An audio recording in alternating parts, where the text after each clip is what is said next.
وعلیکم السلام ورحمۃ اللہ۔ الحمد للہ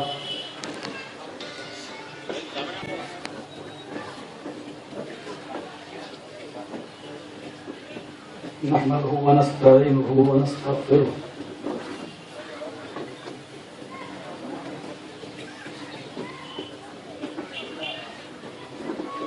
ونعوذ بالله من شرور أنفسنا ومن سيئات أعمالنا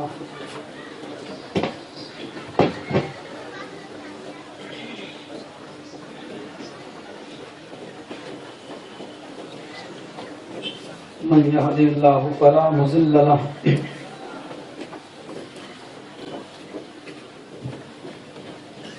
ومن يضلله فلا هادي له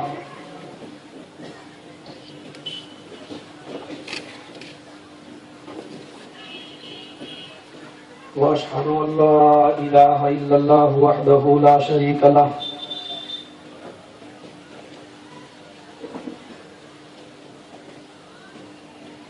وأشهد أن محمدا عبده ورسوله أما بعد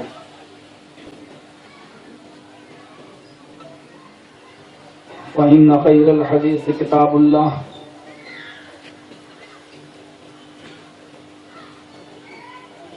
وخير الهدي هدي محمد صلى الله عليه وسلم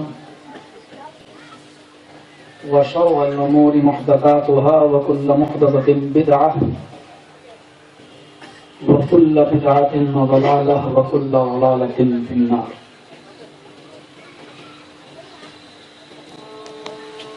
أعوذ بالله من الشيطان الرجيم. بسم الله الرحمن الرحيم. محمد رسول الله والذين معه أشداء على الكفار رحماء بينهم رب اشرح لي صدري ويسر لي أمري واحلل عقدة من لساني يفقهوا قولي رب زدني علما.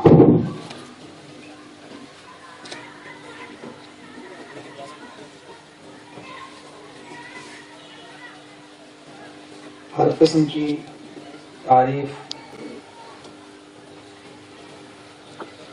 کبریائی، بڑائی، بزرگی اللہ سبحانہ و تعالیٰ کے لیے لائق و مناسب ہے، جو ہم سب کا خالق ہے، مالک ہے،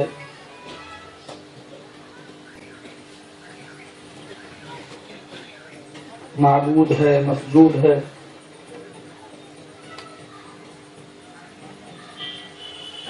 احکم الحاکمین ہے، رب العالمین ہے،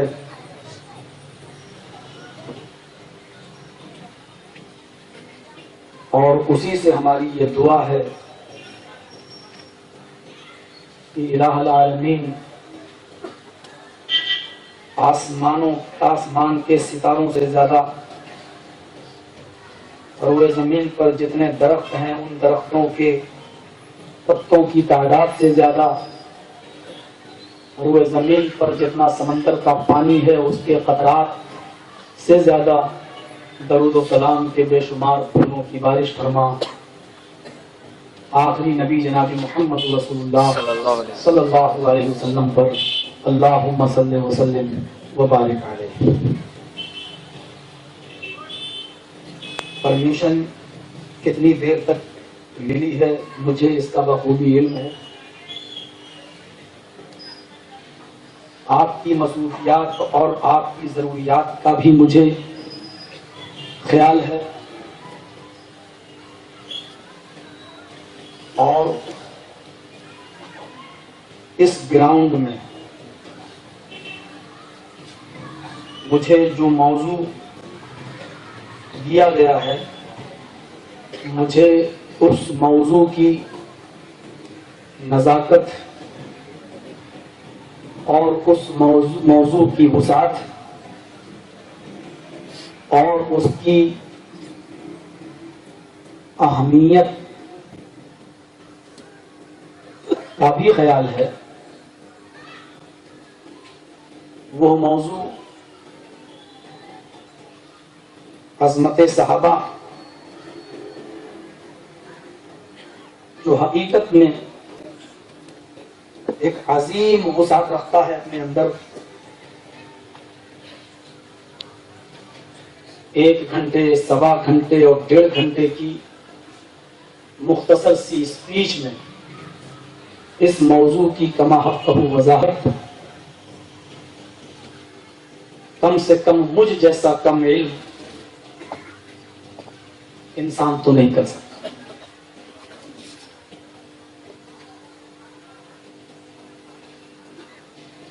میں خود یہ سوچ میں پڑ گیا کہ اس موضوع کی شروعات میں کہاں سے کروں اور اس کا اختتام میں کہاں پہ کروں۔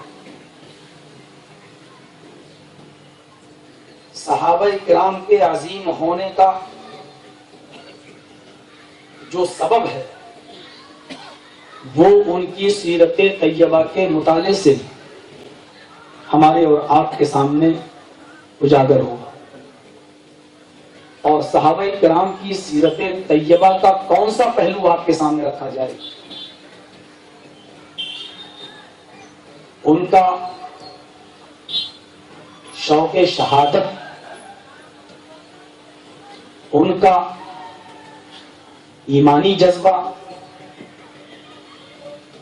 ان کا جذبہ جہاد،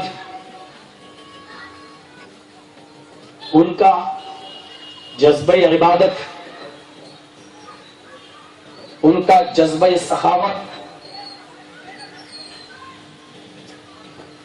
ان کا جذبہ ایثار، ان کا جذبہ انفاق فی سبیل اللہ، ان کا جذبہ محبت رسول۔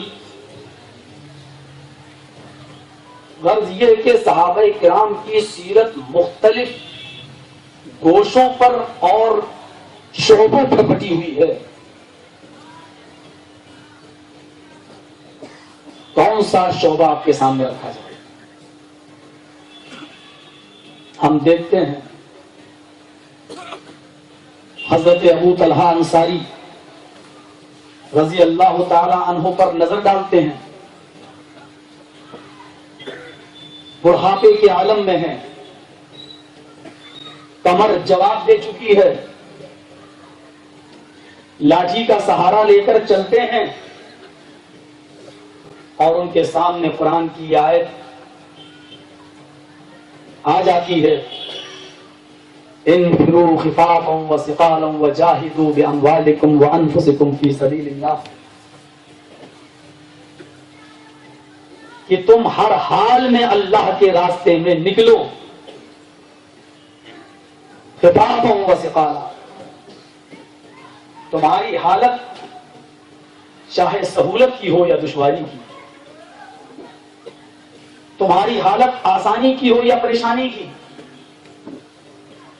ہر حال میں تم نکلو۔ وجاہدوا باموالکم وانفسکم، اور اللہ کی راہ میں جہاد کرو اپنے مالوں کے ذریعے اور اپنے نفس کے ذریعے۔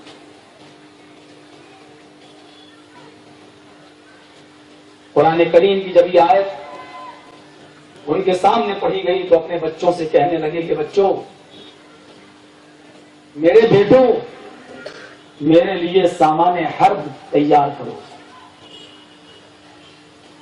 میرے لیے جنگ میں جانے کی تیاری کرو، سامان تیار کرو، گھوڑے کا انتظام کرو، تلوار کا انتظام کرو۔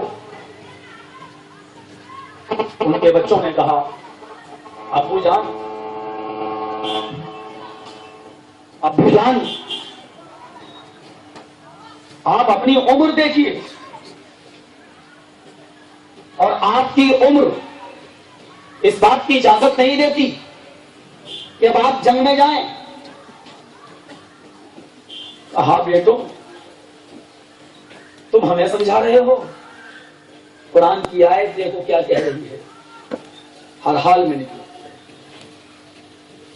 بچوں نے پھر سمجھایا، ابو، جب تک نبی اکرم صلی اللہ علیہ وسلم زندہ رہے آپ نے ان کے ساتھ جنگ کی،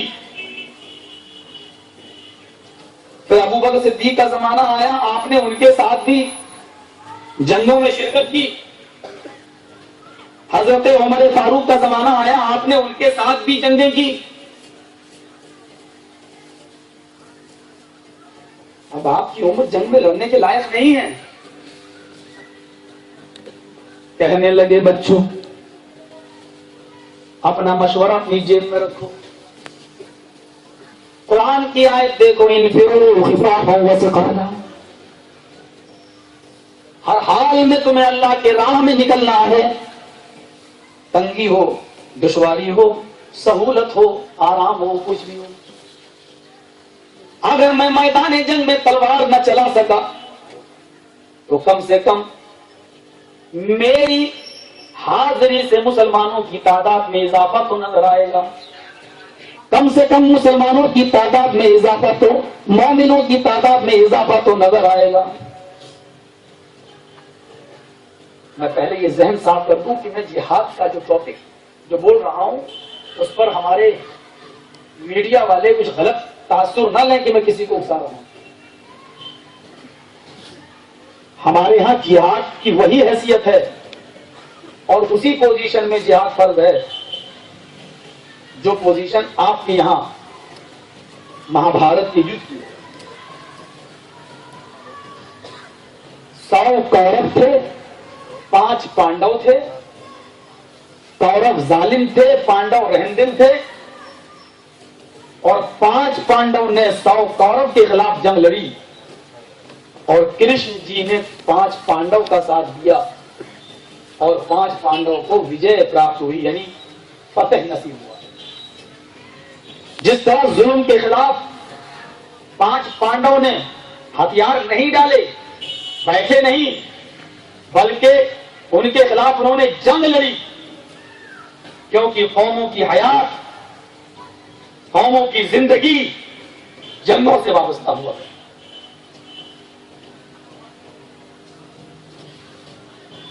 جس حال میں 5 پانڈوں نے ہتھیار اٹھائے تھے اسی حالت میں اسلام کی اجازت دیتا ہے. ورنہ اسلام کی تاریخ یہ بتاتی ہے، اور اگر کسی میں دم ہے حقیقت لکھنے کی تو لکھے. اور کوئی میڈیا والا اگر اس نے اپنی ماں کا حلال دودھ پیا ہے تو میرے یہ الفاظ لکھے.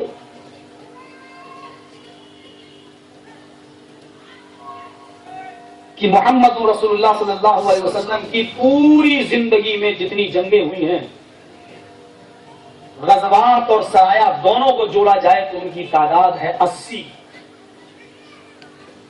غزوہ اس کو کہتے ہیں جس میں اللہ کے رسول شریک ہوئے، اور سریہ اس کو کہتے ہیں جس میں صحابہ کرام نے شرکت کی ہے اور اللہ کے رسول نے کسی کو سپہ سالار بنا کر بھیجا ہے اور نبی اس جنگ میں شریک نہیں ہو سکے. غزوہ اس کو کہتے ہیں جس میں اللہ کے رسول بھی شریک رہے، اور سریہ اس کو کہتے ہیں جس میں اللہ کے رسول شریک نہیں ہو سکے. جتنی جنگوں میں اللہ کے رسول شریک ہوئے ان کی تعداد ہے 26. 26 جنگوں میں آپ شریک ہوئے اور 54 جنگیں 54 بار 54 جنگیں ایسی ہیں کہ جس میں آپ شریک نہیں ہو سکے. صحابہ نے جنگیں لڑی. ٹوٹل دونوں کو جوڑا گیا تو ہوتی ہیں ٹوٹل 80 جنگوں میں جس میں نبی شریک ہوئے بھی اور نہیں بھی ہوئے. جس میں ہوئے اور نہیں ہوئے دونوں کو جوڑا جائے تو 80 جنگیں ہوئی، اور 80 جنگوں میں دونوں طرف سے یعنی شہداء کی اور مقتولین کی اگر تعداد گنی جائے، یعنی کافر جو قتل کیے گئے ان کی تعداد گنی جائے اور جو مسلمان ان جنگوں میں شہید ہوئے ان کی تعداد اگر گنی جائے، دونوں کی ٹوٹل تعداد اگر گنی جائے تو آپ تعجب کریں گے 80 جنگوں کی ٹوٹل مقتولین اور شہداء کی تعداد ہے اونلی 1018. 80 سے ڈیوائڈ کیجیے آپ، ایک جنگ میں 50 کا بھی اوسط نہیں پڑ رہا ہے، اور وہ بھی دونوں طرف سے جوڑے جائیں تب. اور 1914 میں 1914 میں جو ایک جنگ عظیم ہوئی تھی مہا یدھ، صرف ایک جنگ عظیم. ہم افغانستان میں جو کروز میزائلیں گرائی جا رہی ہیں اور عراق میں، اور ہم اس طرف نہیں جانا چاہتے کہ بے قصوروں کی تعداد کتنی ہے، عراق اور افغانستان اور شام، اور ہم اس طرف نہیں جانا چاہتے. صرف ایک جنگ عظیم جو ہوئی تھی، صرف ایک 1914 کی، اس ایک جنگ عظیم کے اندر مرنے والوں کی تعداد ہے 99,98,771. 1914 کی جنگ عظیم میں ایک جنگ میں مرنے والوں کی تعداد 99,98,771. دہشت گردی کا لیول لگانا ہے تو ان جنگ عظیم کے برپا کرنے والوں پہ لگاؤ. 99,98,000 بے قصور لوگ جو مارے گئے ان کے قاتلوں پر لگاؤ. تمہارا جو دشمن ہے اس کو قتل کرو، ہمیں کوئی اعتراض نہیں، لیکن تمہاری کروز میزائلوں میں اور تمہارے ڈرون حملوں میں بے قصور مارے جا رہے ہیں، بیچارے عورتیں بیوہ ہو رہی ہیں. مجھے بتائیے کہ وہ ملک اپنے آپ کو امن پسند کہتا ہے کہ جس کے ظلم کا نشانہ آج بھی ہیروشیما کی بستی اور جاپان کی بستی ہے، آج بھی وہاں سے لنگڑی لولی اور اپاہج اولاد آج بھی پیدا ہو رہی ہے. ان کے زہریلے بموں کے تاثر آج بھی ان کے اوپر اثر انداز ہو. زبان نہ کھلواؤ گے. اور کسی شاعر نے شعر پڑھا تھا، اس کو فلمی دنیا والوں نے بھی لے لیا، لیکن یہ فلمی دنیا کا شعر نہیں ہے. مجھے تو اپنوں نے لوٹا، غیروں میں کیا دم تھا، میری کشتی وہاں ڈوبی جہاں پانی کم تھا. یہ ایک مسلم شاعر کا شعر ہے. ہمیشہ نقصان اپنوں سے پہنچتا، غیروں سے نہیں. رقیبوں نے رپٹ لکھوائی ہے جا جا کے تھانے میں. اکبر الہ آبادی کا شعر یاد ہے. رقیبوں نے رپٹ لکھوائی ہے جا جا کے تھانے میں، اکبر نام لیتا ہے خدا کا اس زمانے میں. اور آج یہ شعر پورا میرے اوپر فٹ بیٹھ رہا ہے. رقیبوں نے رپٹ لکھوائی ہے جا جا کے تھانے میں، کہ جرجیس نام لیتا ہے خدا کا اس زمانے. لیکن کریں کیا، ہم بھی مجبور ہیں، ہم لڑتے ہی آئے. جب بھی آنچ آئی تو جواب ہم ہی کو دینا پڑا. اور یہ ہمارے اسلاف کی تاریخ رہی ہے. جب قرآن کریم کی 159 آیتوں پر سوامی دیانند جی سرسوتی نے اعتراضات کا انبار لگایا تو اس کا جواب کسی اور نے نہیں دیا. ستیاگ پرکاش نے جب 159 آیتوں پر اعتراض لگایا تو حق پرکاش کے نام پر ایک کتاب ہمارے ہی علماء نے، ویسے کسی عالم نے لکھی تھی، مقدس رسول کے نام سے، اور 160 جواب دیے. 159 سوالوں کا 159 جواب ہونا چاہیے، لیکن انہوں نے جواب 160 دیے. تو یہ طرز باقی نہیں چلا. اور جب نبی اکرم کی شان میں کتاب لکھی گئی ان کے خلاف، رنگیلا رسول، تو اس کا جواب بھی کسی اور نے نہیں دیا. سینے ٹھونکنے والے تو بہت ملیں گے آپ کو، محمد رسول اللہ سے محبت کا دعویٰ کرنے والے تو بہت ملیں گے آپ کو، لیکن جس وقت رسول اللہ کی عزت و عصمت پر حرف آ رہا تھا تو رنگیلا رسول کا جواب مقدس رسول کے نام سے لکھ کر اس نے بھی اس طرز کو ادا کیا تھا. اس ہستی کا نام ہے ثناء اللہ امرتسری. مجھے نہیں معلوم کہ اتنی بڑی شخصیت نے کس سے اجازت لی تھی مقدس رسول لکھنے کی اور حق پرکاش لکھنے کی. ہمارے پیروں میں تو بیڑیاں ڈالی جا سکتی ہیں کہ مولوی صاحب یہ مت بولنا، مولوی صاحب وہ مت بولنا، مولوی صاحب آپ چلے جاؤ گے، ہم پریشانیوں میں مبتلا ہو جائیں گے. ان کو ہمارے نبی تو وہ تھے، جب ہجرت کی اور صحابہ کا درد سن رہے ہو تو سنو. مدینے کے صحابہ بھی ابھی قومی اصلیت سے نکلے نہیں تھے. انصاری کا گھاٹ تھا. انصاریوں نے، ایک انصاری اپنی بکری کو پانی پلانے کے لیے اس گھاٹ پہ گیا. مکے سے جو لوگ ہجرت کر کے مدینہ پہنچے تھے، مہاجرین میں سے بھی ایک آدمی اپنی بکری کو پانی پلانے کے لیے گیا. انصاری نے کہا پہلے میں پانی پلاؤں گا اپنی بکری کو. مہاجر نے کہا نہیں، پہلے میں آیا ہوں، پہلے میں پلاؤں گا پانی اپنی بکری کو. انصاری نے کہا پہلے تم آئے ہو تو کیا ہوا، گھاٹ تو انصاری کا ہے، ہمارا ہے، مدینے والوں کا ہے، ہم تمہیں بکری کو پانی پلانے دیتے ہیں، یہ تو ایک احسان ہے ہمارا. اس نے کہا یہ کچھ نہیں، میں پہلے آیا ہوں، پہلے میں پانی پلاؤں گا. انصاری کو غصہ آیا، اس نے ایک تھپڑ دیا. مہاجر گھر سے نکالے گئے، ہمارے یہاں ایک پناہ ہم نے دی اور تم آ گئے ہو، ہماری بلنی ہم ہی کو بھی آؤں. وہ مہاجر چلایا یا اہل مہاجرین، اے مہاجر و انصاری مجھے پیٹ رہا ہے، میری مدد کے لیے آؤ۔ مہاجرین کا ایک گروہ مدد کے لیے چلایا، یا انصاری چلایا یا اہل الانصار، اے انصاریو تم ہماری مدد کرو۔ مدینے اور مکے کے لوگوں میں گروہ بندی ہو گئی، دو جماعتیں ہو گئی، دونوں طرف سے تلواریں میان سے نکل آئیں، تو میں ہونے لگی۔ ہمت کیسے پڑی تم نے میرے آدمی کو تھپڑ مارا؟ اس نے کہا ہمت کیسے پڑی، تم ہمارے گھاٹ پر پہلے پانی پلاؤ گے اپنی بکری کو، جبکہ گھاٹ اتنا بڑا تھا، ادھر سے یہ پلا سکتا تھا، ادھر سے وہ پلا سکتا تھا، جھگڑا ہی ختم تھا، لیکن نہیں، قومی اصلیت ابھی پوری طریقے سے نکل نہیں پائی۔ تاریخ خطیب میں خطیب بغدادی نقل کرتے ہیں، ایک چھوٹا سا بچہ 9 سال کا اس منظر کو دیکھ رہا تھا، وہ بھاگتے ہوئے مسجد میں گیا، اللہ کے نبی قرآن کی تلاوت میں مصروف تھے، آپ سے کہنے لگا اللہ کے نبی جلدی اٹھیے۔ انصاریوں نے بھی تلواریں نکال رکھی ہیں، مہاجرین نے بھی تلواریں نکال رکھی ہیں، اگر تھوڑی بھی دیر کی تو خون کی ندیاں بہہ جائیں گی۔ آپ قرآن پڑھ رہے تھے، آپ نے قرآن پڑھنا بند کیا اور اٹھے دوڑے۔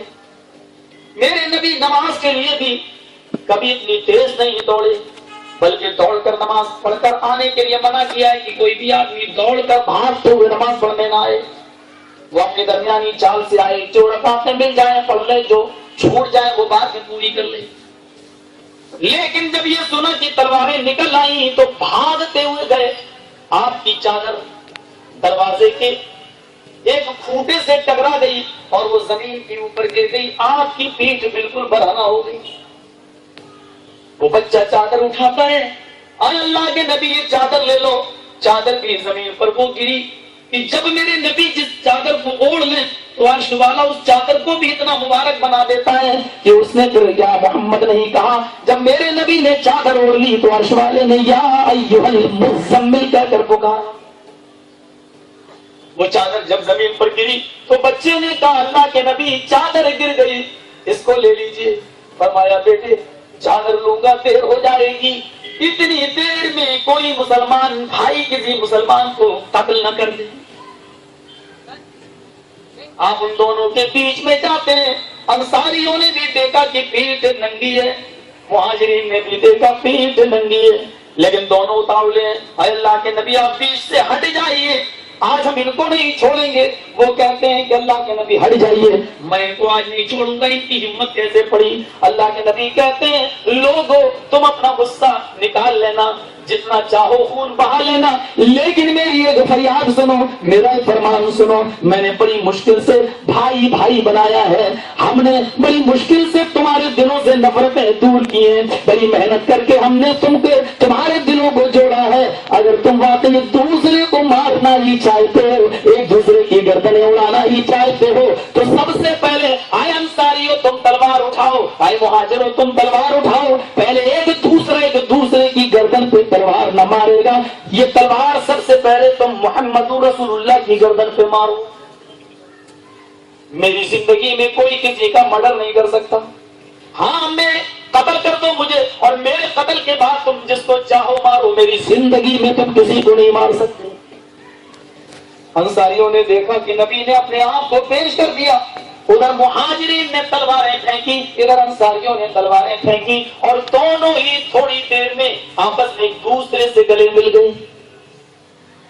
میرے نبی اپنی جان کو ہتھیلی پر رکھ کر لوگوں کو ایک کرائیں، لوگوں کو آپس میں ملائیں، ان کے دلوں میں پھیلی ہوئی نفرتوں کو دور کریں، اور ہمارے ذمہ داران، ہمارے مولانا حضرات، ہم جیسے ذمہ دار لوگ مرغے کھا کھا کر آپس میں ایک دوسرے کو لڑائیں، قورمہ اور مٹن کھا کھا کر ایک دوسرے کو لڑائیں، اور جب دیکھ لیں کہ ان کا جلسہ تو ناکام نہیں ہو رہا ہے، کامیاب ہو رہا ہے، تو پولیس چوکیوں میں جائیں اور کمپلین کریں، بمبئی تک کے حالات بتائیں، 15 سال پرانے گڑے مردے کھودیں اور لوگوں کو یہ بتانے کی کوشش کریں۔ میرے پیارے ساتھیوں غور کرو، ان تمام چیزوں سے اسلام کبھی مردہ نہیں ہوا ہے, کبھی حق بات نہیں رکی ہے. حق بات ہمیشہ ہم نہیں کہیں گے, اللہ کسی دوسرے کو پیدا کرے گا وہ کہے گا, لیکن میرے بھائیوں حق ہمیشہ حق رہے گا, کیونکہ وہ حق ہے. حق کو سورج کو بدلیاں تھوڑی چھپا تو لیتی ہیں لیکن ہمیشہ کے لیے نہیں, وہ پھر نکل کے سامنے آتا ہے. حق کو تھوڑی دیر کے لیے دبایا تو جا سکتا ہے, لیکن اس کو ابھرنے سے اور چمکنے سے روکا نہیں جا سکتا. یہ صحابہ کا کردار تھا.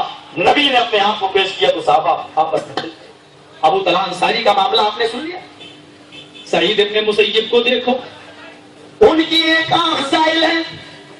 سعید ابن مسیب کو دیکھو, ان کی ایک آنکھ زائل, روشنی ختم ہو چکی ہے. قرآن کی آیت ان کے سامنے آتی ہے کہ اللہ کی راہ میں تمہیں نکلنا ہے, سختی میں بھی نرمی میں بھی ہر حال میں بھی. تو انہوں نے بھی اپنے بچوں سے کہا کہ میدان جنگ میں نکلنے کے لیے میرے لیے سامان جنگ تیار کرو, اور وہ نکلے. ہمارے اپنے جمہور کو دیکھو, وہ ایک پیر سے لڑ رہے, ایک پیر ان کا کاٹا جا چکا ہے, بیساکھی لے کر چلتے ہیں. جب ان کے سامنے قرآن کی آیت آئی, کہنے لگی میرے بچوں میں میدان جنگ میں لڑوں گا. ابو جان آپ معذور ہیں. بیٹوں نے شکایت کر دی اللہ کے نبی سے. اللہ کے نبی نے کہا میں ابن جمہور سے, تم معذور ہو, کیوں جا رہے ہو میدان جنگ میں؟ کہا اللہ کے رسول, اگر میں لڑنا چاہوں اور اللہ کی راہ میں لڑ کر شہید ہو جاؤں اور شہادت کے بدلے اللہ اگر مجھے جنت دے دے تو آپ کا کیا بگڑ رہا ہے؟ اللہ کے نبی بیٹوں سے کہتے ہیں ہمارے اتنے جموں کے, اگر تمہارا باپ خواہش رکھتا ہے اور میدان جنگ میں لڑ کر شہید ہونا چاہتا ہے اور شہادت پا کر وہ جنت کا ٹکٹ لینا چاہتا ہے تو تمہارا کیا نقصان ہے؟ جانے یہ چیزیں ہمیں کیا بتلا رہی ہیں. اور ایک میدان جنگ تو ایسی ہے کہ باپ یا بیٹے میں سے کوئی ایک ہی میدان جنگ میں جا سکتا ہے. اللہ کے نبی فرماتے ہیں تمہاری بیوی اور تمہاری ماں, باپ ہے اور بیٹا, تو باپ کی بیوی ہو گئی, بیٹے کی ماں, تم دونوں میں سے ایک ہی جا سکتا ہے.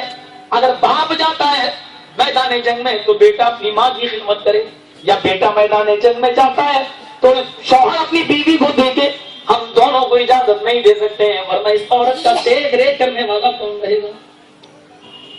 پھر اللہ کے نبی فیصلہ کرتے ہیں ایسا کرو تم دونوں میں سے کوئی ماننے کے لیے تیار نہیں تو قرآن راضی کی جائے, جس کا نام نکلے گا وہی جائے گا.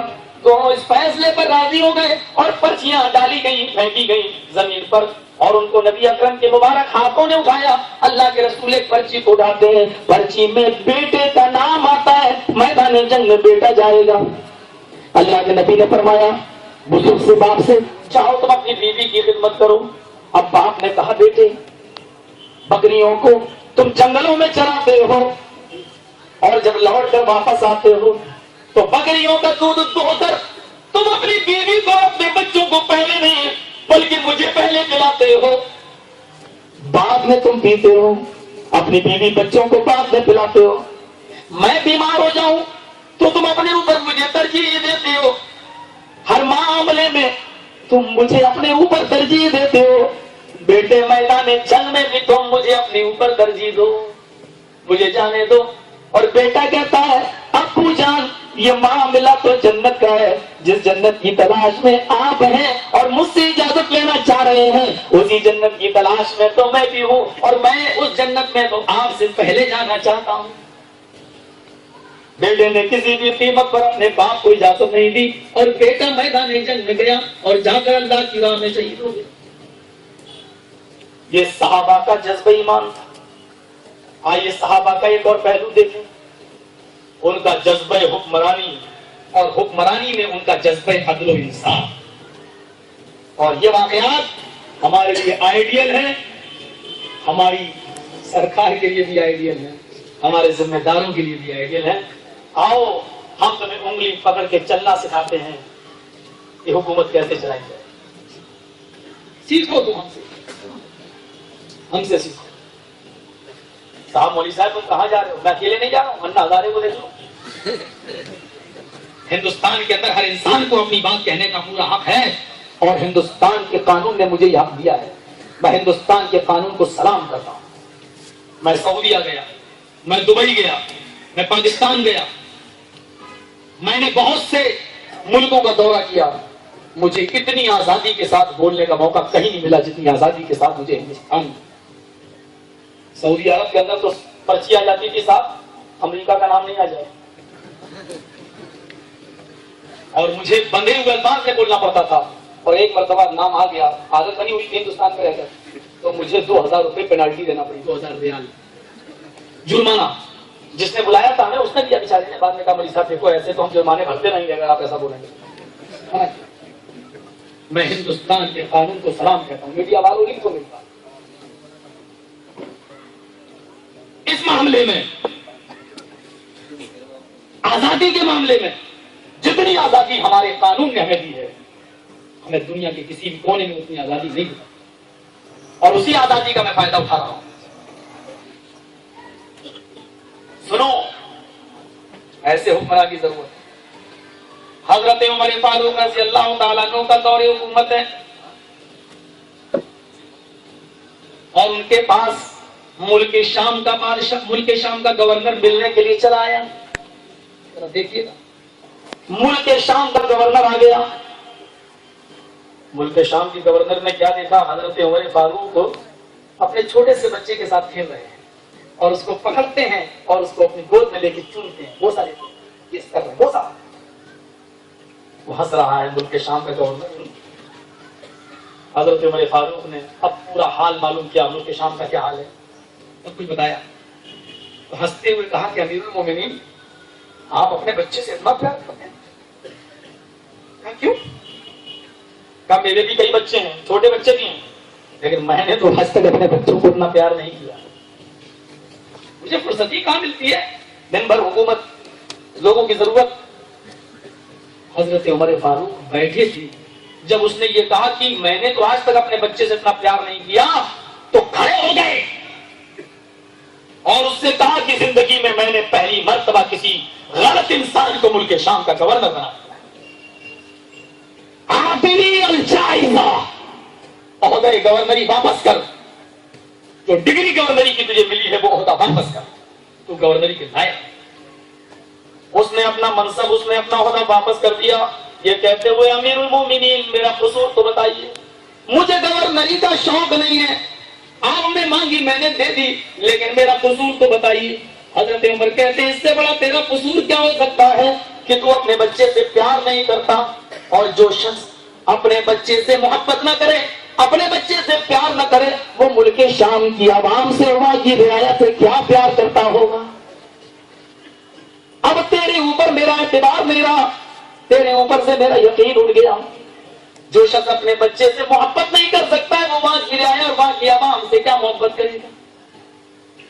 یہ واقعہ آئیڈیل ہے, نمونہ ہے حکمرانی کے اصولوں کو بتانے کے لیے, اور ہر حاکم وقت کے لیے کی سیکھ ہے, اس کو اپنی رعایا کے ساتھ کس طریقے سے رہنا چاہیے.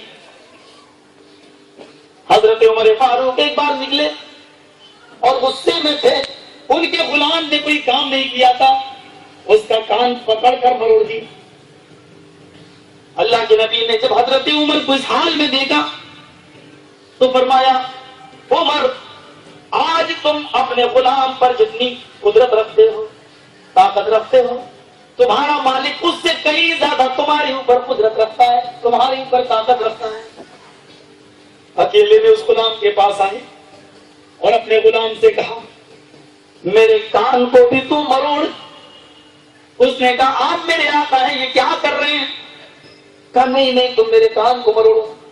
اس نے منع کیا, انہوں نے اصرار کیا, اس نے انکار کیا, انہوں نے اصرار کیا. بالآخر وہ تیار ہو گیا اور اس نے ہلکے سے مروڑ دیا. فرمایا ایسے نہیں, جیسے میں نے ایٹھا ہے ویسے. اس نے تھوڑا اور تیز مروڑا, اور تیز, اس نے اور تیز کیا, اور جب اتنی تیز کر لیا کہ حضرت عمر فاروق کو اس بات کا احساس ہو گیا کہ ہاں میں نے اتنی تیز اس کا ایٹا ہوگا, تو کہنے لگے ایسے پکڑے رہنا. اور پھر انہوں نے اپنی گردن آسمان پہ ڈال دی نظریں اور کہا اے عمر تیرا تکبر کہاں چلا گیا, اے عمر تیرا گھمنڈ کہاں چلا گیا, تیری طاقت کہاں چلی گئی. ایک معمولی غلام تیرے اوپر قدرت رکھتا ہے, ایک معمولی غلام تمہارے کان کو ایٹ رہا ہے.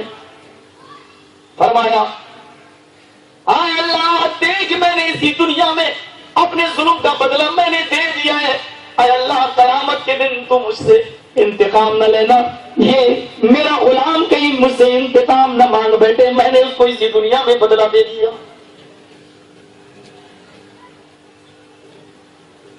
کچھ تو وجہ تھی کہ صحابہ کرام کو یہ لقب ملا رضی اللہ عنہم ورضوا عنہ، اللہ ان سے راضی ہو گیا اور وہ اللہ سے راضی۔ سعید ابن عامر کو حمص کا گورنر بنا کر بھیجا، لیکن اس شہر والوں نے حضرت سعید ابن عامر کے اوپر 4 سنگین الزام لگا دیے۔ 5-6 مہینے کے بعد جب حضرت عمر فاروق حمص کے اندر پہنچتے ہیں تو پوچھتے ہیں کہ میں نے تمہیں جو گورنر دیا اس سے کوئی شکایت تو نہیں ہے لوگوں تمہیں؟ فرمایا شکایتیں تو شکایتیں اس سے۔ کیا شکایتیں؟ کہا کہ آپ نے جس کو گورنر بنایا ہے، آپ نے حکم دیا ہے ہر گورنر کو فجر کی نماز کے بعد وہ لوگوں کی شکایتیں سنیں، لیکن آپ کا گورنر سعید ابن عامر فجر کے بعد نہیں آتا، سورج نکلنے کے کافی دیر کے بعد اپنے کمرے میں بیٹھتا ہے اور لوگوں کی شکایتیں سنتا ہے۔ پہلی شکایت تو یہ ہے کہ وہ فجر کے فوراً بعد نہیں آتے۔ دوسری شکایت یہ ہے کہ وہ ہفتے میں 1 دن چھٹی رکھتے ہیں، جبکہ آپ نے کسی دن چھٹی کا اعلان نہیں کیا ہے، یہاں تک کہ جمعے کے دن بھی آپ نے یہی کہا کہ فجر سے جمعے کی نماز کے وقت تک لوگوں کی شکایتیں سنو، لیکن وہ شخص ہفتے میں 1 دن چھٹی رکھتا ہے اور بالکل لوگوں کی شکایتیں نہیں سنتا۔ تیسری شکایت یہ ہے اس سے ہمیں کہ وہ رات میں اگر کوئی ضرورت مند اس کے پاس پہنچ جائے شکایت لے کر تو وہ رات میں کسی کی شکایت نہیں سنتا۔ اور چوتھی شکایت اس سے یہ ہے کہ کبھی کبھی اس کو مرگی کے دورے پڑتے رہتے ہیں، ہاتھ پیر اس کے چلتے ہیں، تڑپتا ہے، ہم لوگ اس کے علاج کے لیے اس کو کہتے ہیں اور وہ یہ کہہ دیتا ہے کہ یہ میری بیماری لا علاج ہے، اس بیماری کا کوئی علاج نہیں ہے، وہ اپنا علاج نہیں کراتا۔ حضرت عمر فاروق نے نوٹس بھیج دیا، ایسا ہی تمہیں کل کٹگھرے میں کھڑے ہو کر لوگوں کی شکایت کا جواب دینا ہے۔ حضرت عمر نے کل صبح کا اعلان کر دیا ہے، لیکن رات آتی ہے تو تہجد پڑھنے کے بعد حضرت عمر دعا مانگ رہے ہیں، الہ العالمین میں نے بہت غور و فکر کے بعد سعید ابن عامر کو گورنر بنایا، کل سعید ان شکایتوں کا مقابلہ کرے گا، اے اللہ میرے بھروسے کی لاج رکھ لینا، اے اللہ سعید کے پاس ان شکایتوں کا معقول جواب ہونا چاہیے۔ سبحان اللہ بنتی ہے، بتاؤ یہ کون بتائے گا؟ تعجب ہے کہ اس قسم کی باتیں بتانے والے انسان کو آپ یہ کہیں کہ تمہارے خلاف کیس ہے۔ اللہم اہد قومی فإنہم لا یعلمون، اللہ کو میری قوم کو ہدایت دیجیے، جانتی نہیں ہے یہ کھلواڑ کس سے کر رہے ہیں، مولوی جرجیز کی ذات سے نہیں، کتاب و سنت کی تعلیمات سے کھلواڑ ہو رہا ہے۔ سعید ابن عامر کٹگھرے میں کھڑے ہیں، حضرت عمر فاروق جج بنے ہیں،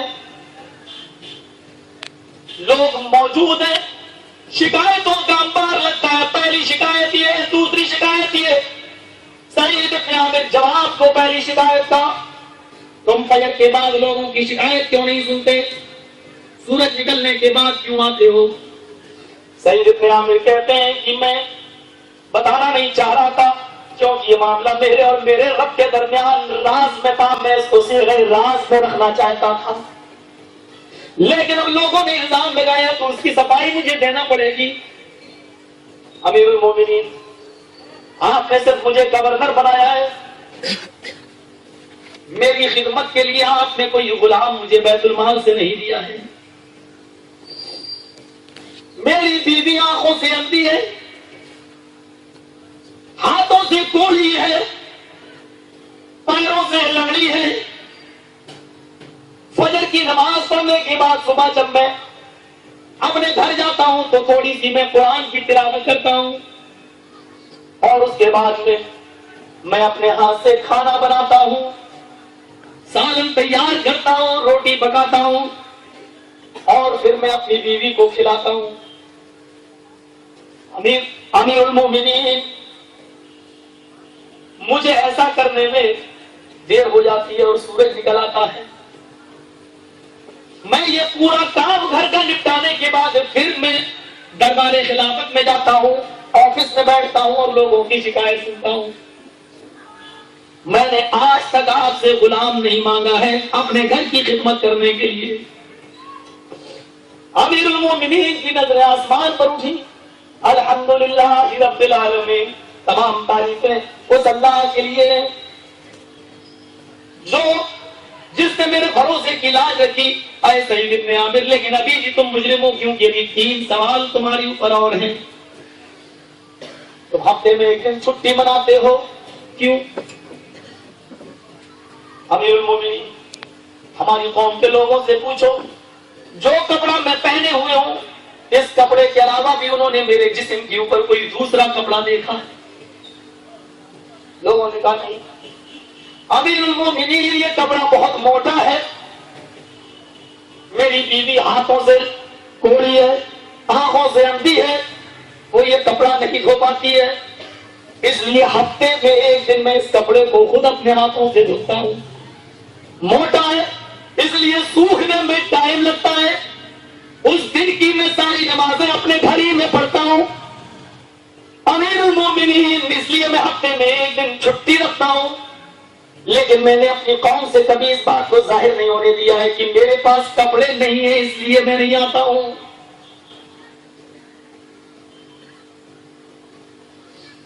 امیر المومنین کی نظر آسمان پر اٹھی کہ الحمدللہ رب العالمین. لیکن ایسے ہی تیسرا الزام یہ ہے کہ تم رات میں کسی کی گفتگو نہیں سنتے ہو. امیر المومنین، دن میں ظہر کی فرض نماز پڑھی، فوراً نکل کے آیا اور لوگوں کی باتیں سننے لگا. اثر پڑی، فوراً آیا. میں نوافل کا اہتمام نہیں کر پاتا ہوں اس لیے کہ میں بندوں کا حق نہیں مارنا چاہتا، اس لیے میں فرض نماز پڑھ کے واپس آتا ہوں اور لوگوں کے حقوق کو ادا کرنے میں لگ جاتا ہوں. میں اللہ کا حق پوری طریقے سے ادا نہیں کر پاتا، اس لیے میں نے دن کو اللہ کے بندوں کے حقوق کے لیے متعین کر لیا ہے. تو رات کا حصہ میں نے اللہ کی عبادت کے لیے وقف کر لیا ہے. میں اللہ کے بندوں کا حق مار کر جب اللہ کو نہیں دیتا ہوں، یعنی میں نوافل کا اہتمام نہیں کرتا ہوں، تو پھر میں رات میں اللہ کا حق مار کر پھر میں بندوں کو نہیں دیتا ہوں. امیر المومنین، پھر میں رات میں لمبے لمبے قیام اور اپنی مغفرت کی دعائیں کرتا ہوں اور اپنے روٹے ہوئے رب کو مناتا ہوں. امیر المومنین، اس لیے میں رات میں کسی کی فریاد نہیں سنتا ہوں. الحمدللہ رب العالمین. آئے سڑوں کی طرف سے اجازت ہے تمہیں مرگی کے دورے پڑتے ہیں، تم اپنا علاج کراؤ اور جو خرچہ لگے اس کو بیت المال سے خرچ کرو. تم نے ایسا کیوں نہیں کیا؟ امیر المومنین، لوگوں کی اجازت دینے سے کیا ہوتا ہے جبکہ مجھے یہ معلوم ہے کہ میری یہ بیماری لا علاج ہے. حضرت عمر نے کہا سعید، تم غلط کہہ رہے ہو، کوئی بھی بیماری لا علاج نہیں ہے. میں نے اللہ کے نبی جناب محمد رسول اللہ کو فرماتے ہوئے سنا ہے. اللہ کے نبی فرما رہے تھے کہ اللہ نے موت کے علاوہ ہر بیماری کا علاج اتارا ہے، موت کے علاوہ ہر بیماری کے لیے شفا اتاری ہے. لہذا تم یہ غلط کہہ رہے ہو کہ میری بیماری لا علاج ہے. امیر المومنین، اب میں آپ کو بتاؤں کہ میری بیماری کیسے لا علاج ہے. جب میں حالت کفر میں تھا اور جن لوگوں نے حضرت خبیب کو گرفتار کیا تھا، پکڑا تھا، میں بھی ان لوگوں میں شامل تھا. امیر المومنین، حضرت خبیب کو جب سولی دی جا رہی تھی، حضرت خبیب کو جب سولی پہ لٹکایا جا رہا تھا تو اس وقت میں بھی ان کافروں کے ساتھ تھا، بلکہ ان کو پھانسی کے پھندے پہ لٹکانے سے پہلے ان کی کمر میں خنجر مارا گیا تھا. خنجر ان کی کمر کے داہنی طرف سے داخل کیا گیا اور بائیں طرف نکال دیا گیا. اے امیر المومنین، خنجر مارنے والا کوئی اور نہیں، وہ میں ہی تھا. امیر المومنین، خبیب کو خنجر میں نے مارا تھا اور اس کے باوجود کہ وہ مسکراتے ہوئے پھانسی پہ لٹک گیا اور اس نے یہ کہا کہ جتنی تکلیفیں دینا چاہو دے دو، لیکن مجھے یہ گوارا نہیں کہ میری جان بچ جائے اور میرے نبی محمد رسول اللہ کے پیر میں کانٹا بھی چبھ جائے. آپ کے کانٹا چبھے اور میری جان بچ جائے، مجھے یہ بھی برداشت نہیں. امیر المومنین، جب خبیب کو خنجر مارنے والا منظر میری آنکھوں کے سامنے آتا ہے تو میں کانپنے لگتا ہوں اور مجھے مرگی کے دورے پڑنے لگتے ہیں، میں زمین پر گر جاتا ہوں۔ اب آپ ہی بتائیے اس بیماری کا کیا علاج ہے؟ اس بیماری کا یہی علاج ہے میں خبیب کو بھول جاؤں، اور یہ ہو ہی نہیں سکتا کہ میں خبیب کو بھول جاؤں، اور جب میں خبیب کو بھول نہیں سکتا تو آپ ہی بتائیے کہ پھر کون سی دوا ہے جو میری اس بیماری کا علاج کرے گی؟ اس لیے مجھے مرگی کے دورے پڑ رہے ہیں۔ رضی اللہ عنہم ورضوا عنہ، اللہ ان سے راضی ہو گیا اور یہ اللہ سے راضی۔ یہ انداز حکمرانی ہے، گورنر ہے لیکن ایک کپڑا ہے اس کے پاس۔ گورنر ہے اپنی بیماری کا علاج نہیں کروا رہا، گورنر ہے اپنے ہاتھ سے کھا رہا۔ تکلیف ہوتی ہے جب کوئی یہ کہتا ہے کہ اسلام تلوار کے زور سے رونا۔ یہ الفاظ کہنے والوں کی زبانیں کٹ کر زمین پر گر کیوں نہیں گئی؟ یہ جملے کہنے سے پہلے زمین پھٹ کیوں نہیں گئی اور یہ زمین میں دھس کیوں نہیں گئی؟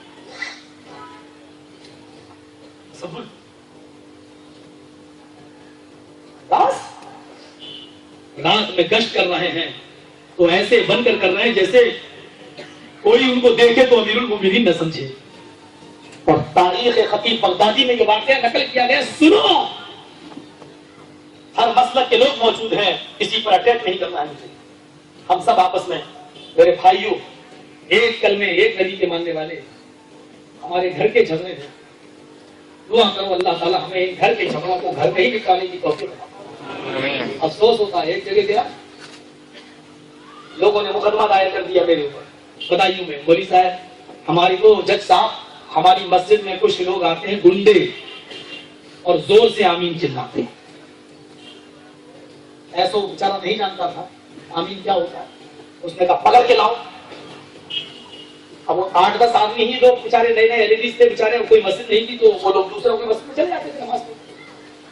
اب یہ آمین زور سے بولتے تو لوگوں نے کیس کر دیا۔ جب ایسو نے بلایا اس موقع پر میں وہی تھا، تو ان 8 آدمیوں کو پکڑا تو پکڑا گیا، ہم کو بھی لے گئی پولیس، چلو تم بھی چلو، تم بھی تقریر کرنے آئے۔ اب وہ سب بیچارے اچھے لوگ تھے، ماشاءاللہ لوگ تھے، لمبی داڑھی تھی ان کی سب کی۔ تو ایسو نے ان کو دیکھا، دیکھنے کے بعد کہا ارے میں نے گنڈوں کو پکڑنے کے لیے کہا، تم ان کو پکڑنا ہے؟ صاحب جن کے نام FIR ہے وہ یہی لوگ ہیں۔ ان سے پوچھا جنہوں نے FIR کی، یہی لوگ ہیں؟ صاحب یہی لوگ ہیں، ہم لوگ آمین چلاتے ہیں کہ ہماری مسجد میں آئے۔ بھائی تم لوگ کیوں چلاتے ہو؟ ایسا ہے ویسا ہے۔ بھائی تو ان سے پوچھا، میں نے کہا ان سے پوچھیے ایسو صاحب ہمارے آمین کہنے سے ان کو پریشانی کیا ہے؟ تو وہ ایسو نہیں جانتا تھا یہ آمین کیا ہے، جب کافر ہے تو کیا جاننا چاہتا، اور ہمارے فیصلے کی بھی کیا عدالت میں جانا۔ تو ایسو نے کہا کہ بھائی اچھا تم لوگ بتاؤ تمہیں کیا پریشانی ہے اگر یہ آمین چلاتے ہیں؟ ایسا پریشانی ہے یہ لوگ ہمیں چڑھاتے ہیں۔ اچھا تو آمین کا تمہاری ماں کا نام ہے؟ آمین تمہاری ماں کا نام ہے؟ نہیں صاحب۔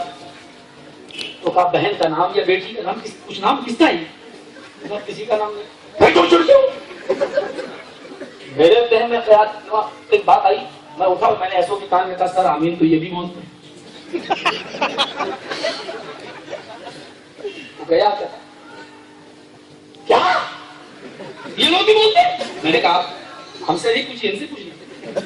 ان سے پوچھا جنہوں نے FIR کی، تم لوگ بھی آمین بولتے ہیں؟ صاحب ہم لوگ آہستہ بولتے ہیں کہ زور سے بولتے ہیں۔ اب اس کو غصہ آیا کہ کہا تیری ماں کہاں تیری ہے، اور پولیس والے ہیں، گالی تو ان کا کلمہ ہے۔ زور سے بول رہے ہیں، آہستہ اپنا بول تو رہے، کیا بات ہے؟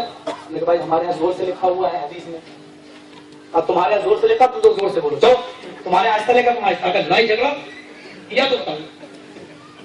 میں کہنا یہ چاہتا ہوں کہ ہمارے کیس آمین، رفع الیدین، تراغیم، یہ جھگڑے آج ان کی عدالتوں میں جاتے ہیں جن کو پیشاب کر کے دھونے کی تمیز نہیں ہوتی۔ یہ بیچارے فیصلے کریں گے ہمارے، یہ بیچارے بتائیں گے سنت کیا ہے، یہ بیچارے بتائیں گے میرے مسلمان بھائیوں، میں نے چڑھانے کے لیے واقعہ نہیں کہا ہے، حقیقت یہ ہے کہ ہمارے گھر کے جھگڑے ہیں، ان کو ہم اور آپ مل کر بیٹھ کر آپس میں نپٹائیں، ان کو ہم غیر مسلموں کی عدالت میں نہ جانے دیں، کیونکہ یہ بیچارے کیا فیصلہ کریں گے شریعت کے مسئلے۔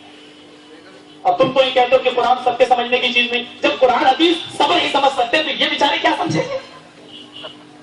حضرت عمر فاروق رات میں گشت کر رہے ہیں، سنیے دلچسپ واقعہ، مجھے معلوم ہے کہ 10:30 سے مجھے 1 منٹ بھی آگے نہیں بڑھنے دیا جائے گا، میں اپنی بات کو سمیٹنے کی طرف آ رہا ہوں، لیکن جو دلچسپ اور زبردست واقعہ کو میں سنا رہا ہوں، حضرت عمر رات میں گشت کر رہے ہیں، لباس بدل کر گشت کیا، ایک آدمی کو دیکھا بیٹھا ہوا، یہ واقعات آپ بتائیے گا، آپ کے یہاں MLA صاحب ہوں گے، MP صاحب ہوں گے، ان تک بھی کیسے پہنچنا چاہیے، اسلام ان کے لیے بھی ہے، پہنچائیے گا۔ ایک آدمی کو مجبور دیکھا باہر گھر کی جھونپڑی کے باہر رو رہا ہے، حضرت عمر اس کے پاس بیٹھ گئے، کیا بات ہے؟ کہتا بے چاہ جا، اب تو اور اس کے قریب ہو گئے، ارے بھائی کیا بات ہے؟ ارے جانا کیوں میرا دماغ خراب کرنا ہے؟ تو کیا جانے میرے اوپر کیا بیتی ہے؟ کہ وہی تو جاننا چاہتا ہوں، اس کو بھی غصہ ہے، جان کے کیا کرے گا؟ بالکل بہاری والا انداز، ہمارے بہاری بھائی بہت برا نہ مانے، ہم بھی بہار بلکہ سب سے زیادہ بہاری رہتا ہوں، جان کے کیا کرے گا؟ کیا کر لے گا؟ اس کو معلوم نہیں کہ میری چوکھٹ پہ کون آیا ہے، یہ ہستی وہ ہے کہ جس کو دیکھ کر نبی نے کبھی کہا تھا کہ لو کانا بعدی نبی لکانا ہوا، اگر میرے بعد کوئی نبی ہوتا تو معلوم نہیں کہ میرے دروازے پہ کون آیا۔ حضرت عمر نے کہا کہ کر تو کچھ نہیں سکتا، لیکن تمہارے غم میں شریک تو ہو سکتا ہوں، تمہاری آنسوؤں کے قطرے تمہارے بندہ رہے کہ تمہیں پریشانی ہے، بتاؤ میرے بھائی، بتاؤ، شاید میں کچھ کام آ سکے۔ کیا بتاؤں میرے بھائی، ایک طاقتور پہلوان آدمی آتا ہے، رات کے اندھیرے میں، میری بیوی بڑی خوبصورت ہے، مجھے میرے جھونپڑی سے کان پکڑ کے کھینچ کے باہر نکال کے یہاں بٹھا دیتا ہے اور میری بیوی کے ساتھ منہ کالا کرتا ہے، زنا کرتا ہے، میں کچھ نہیں کر پاتا،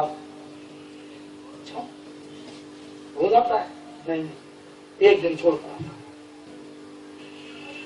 ابھی آیا تھا چلا گیا، کل نہیں آئے گا، پرسوں آئے گا، اچھا ٹھیک ہے، ایسا کرو کہ اپنی بیوی سے کہنا جب پرسوں وہ اس کے جسم کے کپڑے اتارنے لگے تو اس کو باتوں میں پہلا پھسلا کر یہ کہہ دے کہ اب تو تم روزانہ میرے پاس آنے ہی لگے ہو، ہم کب تک انکار کریں گے، ہم راضی ہیں تم سے، لیکن روشنی میں تم یہ زنا کرتے ہو میرے ساتھ، یہ مجھے اچھا نہیں لگتا، اس لیے اندھیرا کر لو، اندھیرے میں تمہیں جو کرنا ہو کرو میرے ساتھ، بس۔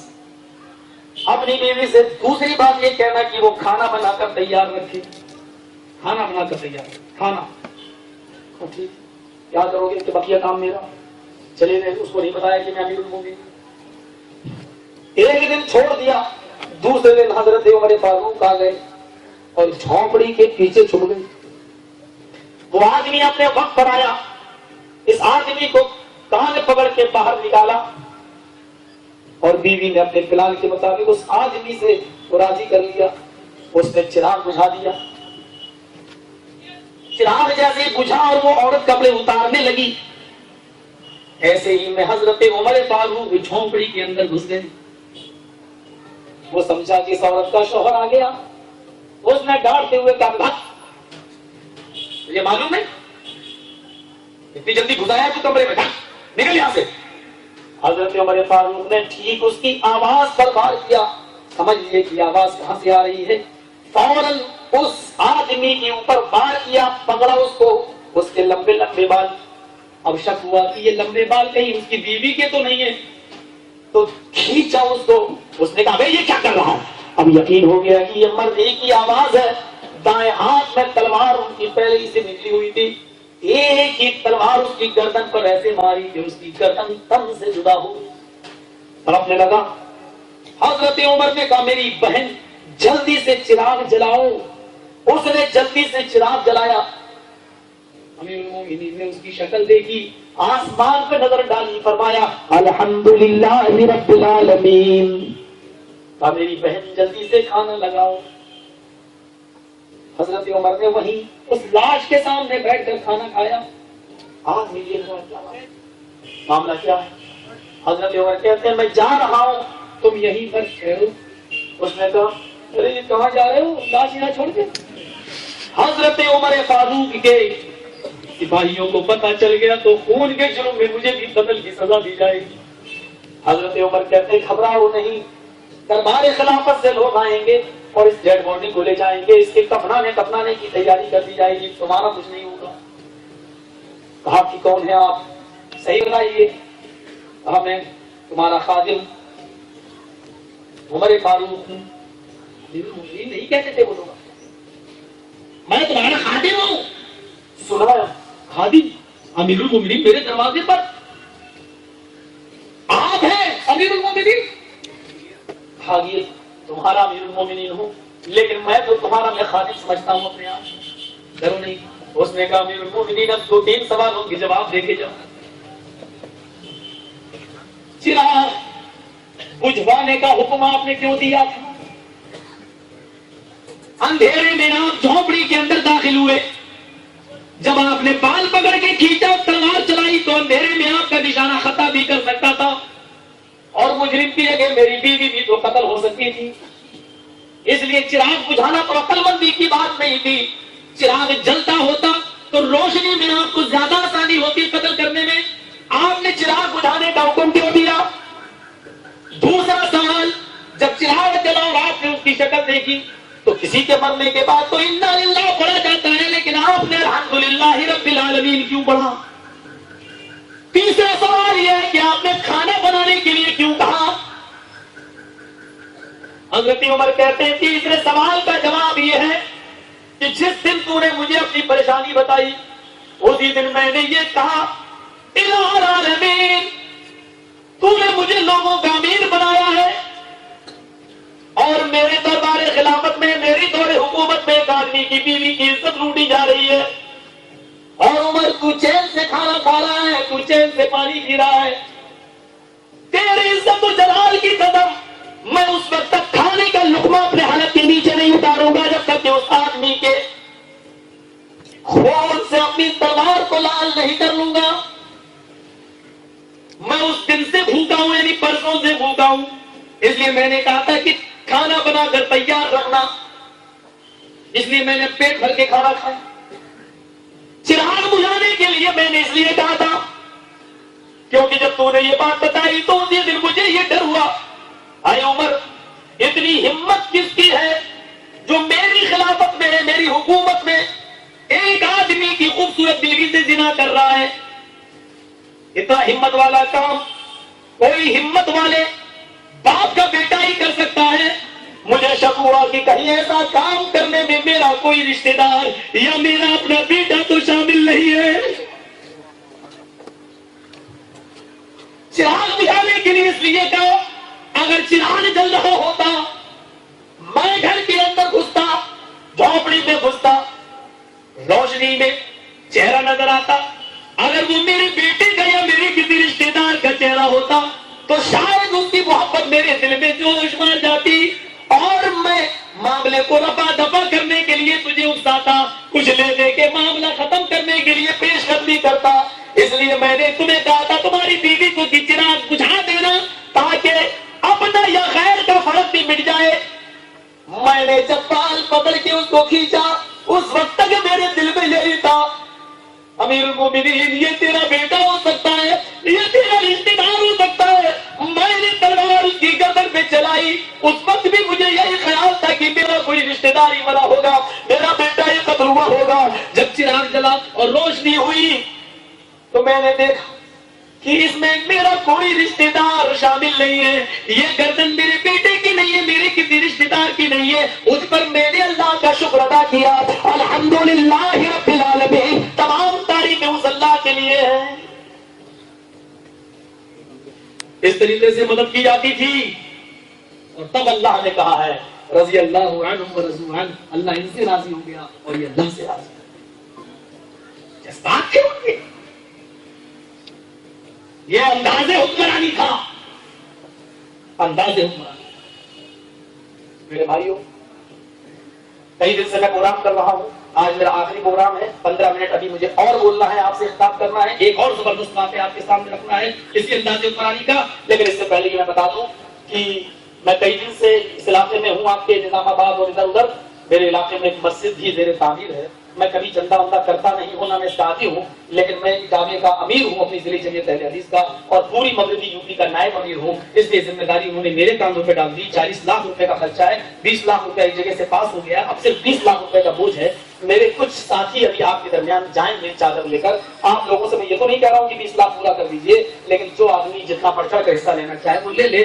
اب میں آپ کے ساتھ, اور آپ انشاءاللہ آپ کا یہ پیسہ بیکار نہیں جائے گا. جو دنیا میں اللہ کا گھر بنائے گا, اللہ تعالیٰ اس کا جنت میں گھر بنائے گا. یہ لوگ آپ کے پاس پہنچیں گے, آپ ان کی جتنی بھی مدد کر سکیں کریں, اللہ تعالیٰ آپ کو اس کا اجر عظیم عطا فرمائے. اچھا ٹھیک ہے. تو میرے بھائیوں, آپ سب ہمارے ہمدرد ہیں, ہمارے بھائی ہیں. میں جس انداز میں عظمت صحابہ کے پہلو کو آپ کے سامنے رکھ رہا ہوں اس پر دیکھیے, آپ ڈسٹرب نہ ہو. یہ لوگ اپنا کام کریں گے, آپ کے کان ادھر ہونا چاہیے, آپ کی توجہ ادھر ہونا چاہیے, کیونکہ اب جو میں واقعہ سنانے جا رہا ہوں وہ آپ کو اس تحلیز پر لے جائے گا. اور یہ واقعہ میں آپ کو اشارہ کر دوں, یہ واقعہ میں نے آج سے 12 سال پہلے بامبے میں پیش کیا تھا. لیکن بدقسمتی یہ کہیے کہ یہ واقعہ کیسٹ میں ریکارڈ نہیں ہو سکا, اور اس وقت سیڑھیاں نہیں بنتی تھیں. اور میری تقریر جو بامبے میں ہو رہی تھی کسی کے خلاف میں, وہ اللہ کے رسول کو گالی دی گئی تھی وہاں کہ نبی عیاش تھا, مکار تھا, ایک بیوی سے پیٹ نہیں بھرا, 11 بیوی رکھتا تھا, اور میں اگر وزیر اعظم پردھان منتری بن گیا تو ہرا رنگ بند کر دوں گا. ہرا رنگ مسلمانوں کا رنگ ہے. اس کا جواب آپ نے میری کیسٹوں میں موبائلوں میں سنا ہوگا, میں نے اس کا جواب دیا تھا بامبے میں. ادھر بھی یہ ملا مولوی نوچ رہے تھے ہمیں, یہ کیا بول رہا ہے. تو میرے بھائیوں, میری اس کیسٹ پر بینڈ لگ گیا.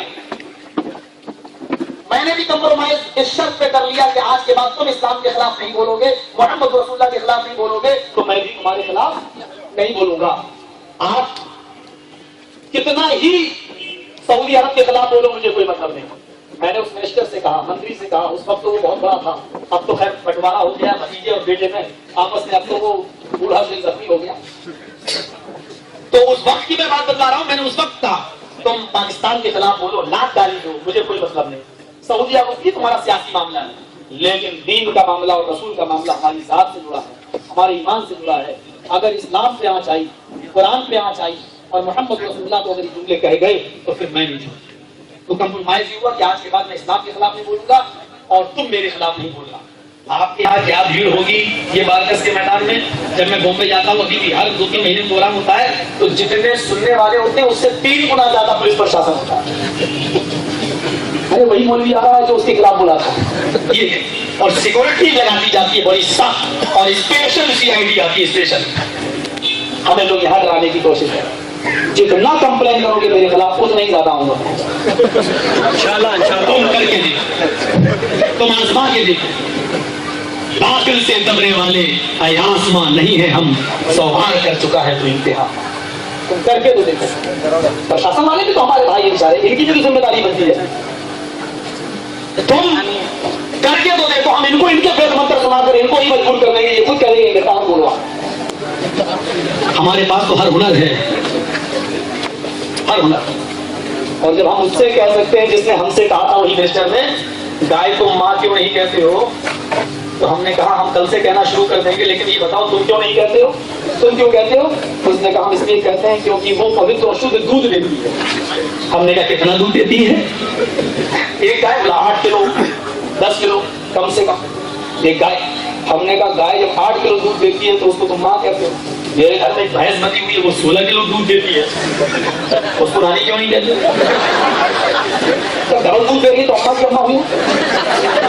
کہنے لگا چپ رہو یار, تم ہمیں ہماری سیاست کرنے دو, تم جاؤ یہاں. کمپرومائز کیا گیا. اس کا ایک بنا ہوا ہے, پورا پیپر بنا ہوا ہے, اس میں اسٹامپ پیپر پر. اس کی ایک کاپی میرے پاس, ایک کاپی اس کے پاس, اور ایک کاپی بامبے ہائی کورٹ میں. اور جب اس نے بھی کہا بامبے کاٹ کرنے کے نہیں آنے دیں گے ممبئی میں, لیکن اسلام کو پودا ہے جتنا کاٹو گے اتنا ہرا. سب سے زیادہ پروگرام میرے ممبئی میں ہوتے ہیں, سب سے زیادہ. تو یہ معاملات ہیں, تم جتنا برگلاؤ گے لوگوں کو ہم اتنا آئیں. اس سے بہتر ہے ہمارا مشورہ مان لو، اختلاف کو بنیاد پر بناؤ، کتاب و سنت کو سامنے رکھ کر معاملے کو حل کر لو. آؤ بھائی بھائی بن جاؤ. ہماری غلطی ہے، ہم معافی مانگنے کے لیے تیار، تمہاری غلطی ہے تم معافی مانگو. معافی مانگنے والا کبھی چھوٹا نہیں ہوتا ہے. اللہ کے رسول صلی اللہ علیہ وسلم ایک بار نکلے نماز پڑھنے، تہجد کی، مسجد میں گیا. اجرے شریف اس دن مسجد نبوی میں آئے، اندھیرا تھا، وہ صحابہ باہر سے آئے ہوئے تھے بیچارے، ان کو تو آپ نے کہہ دیا ان سے مسجد میں سو جاؤ. لیکن آپ جب مسجد میں گھسے صحابہ کی خبر لینے کے لیے تو کیا دیکھتے ہیں؟